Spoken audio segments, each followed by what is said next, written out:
بیا هم هرکلی درته وایم د بلاګر په دې کورس کې په یو بله موضوع باندې چې په بلاګ کې پوسټونه څنګه وکړو نن کار کوو چې څنګه کولی شو په خپل جوړ کړي ویب پاڼه یا بلاګ کې څنګه پوسټونه وکړو. نو راځو که تاسې هلته وګورئ موږ تر اوسه هیڅ پوسټ په دې بلاګ کې نه دی کړی. زه راځم دې دپاره چې کار ځان ته اسانه کړم. زما یو بل بلاګ دی له هغه نه تیارې لیکنې دي هغه راخلم دلته یې کاپي کوم. خو یاده مې وي چې که چېرته تاسې پردۍ لیکنې خپرې کړئ نو دا د بلاګر په دغې کې تاسو ته بیا اډسنس نه درکوي او تاسو نشئ کولی د هغې لارې پیسې وګټئ. خو چون مونږ دغه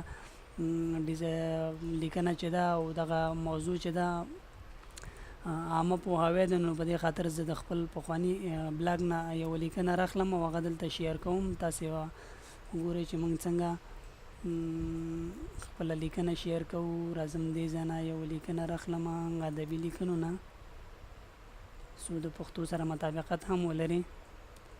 نو راځم دا د استاد ګل پاچا الفت هنري نثرونه دي د ده نه یو لیکنه راخلم.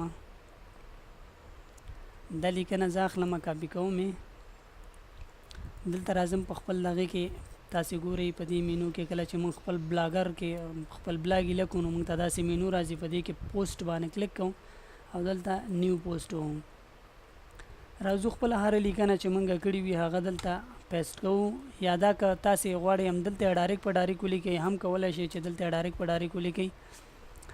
او د دې نه علاوه دلته زه راځم پاس عنوان ورکوم. عنوان دی اصلي غل. او دویم دلته که چېرته تاسې وغواړئ عکس یې راواخلئ نو کولی شئ عکس هم اپلوډ کړئ. دلته به اوس وګورو چې عکس څنګه اپلوډ کوو.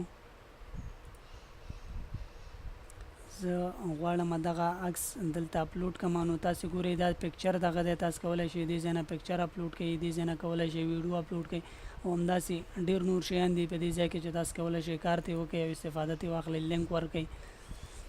زه عکس اپلوډ کوم په دې عکس باندې کلیک کوم. راځم اپلوډ ته اپلوډ کې چوز فایل کوم. راځم سکرین سر نه فایل راخلم او دا فایل چې دا عکس دی زه یې راخلم دلته.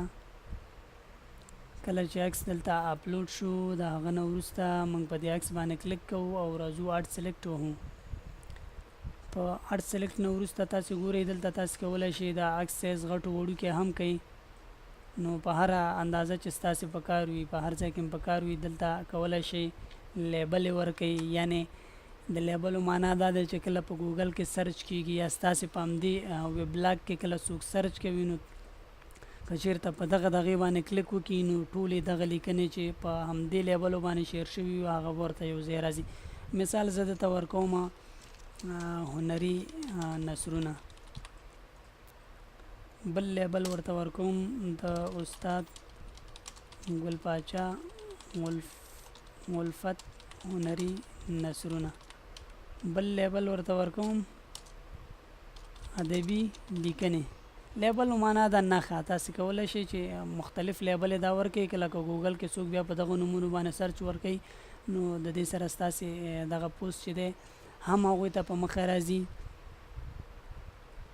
که چېرته تاسې غواړئ خپل پوسټ په ګوګل پلس باندې هم شیر کړئ نو کولی شئ دلته نوم ورکړئ او شیر باندې کلیک وکړئ. خو چون زه نه غواړم په ګوګل پلس هم دا فایل شیر کړم ځکه دا ما مخکې شیر کړی دی. زه وروسته غواړم بیرته ډیلیټ کړم نو د باندې کینسل وهم. راځو اوس ګورو چې زموږ پوسټ زموږ په بلاګ باندې راغلی دی یا نه. دا به اوس ګورو چې څنګه ښکاري دلته او په څه ډیزاین باندې دی.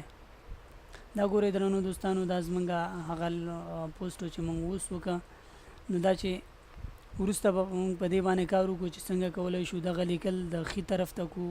دغه ډیزاین چې دی دا دې خوا کیڼ لوري ته راولو په همدې شکل دغه نوم هم ښي لوري ته راولو او دا مینو ګس لاس ته ده یا کیڼ لوري ته ده دا هم ښي لوري ته راولو.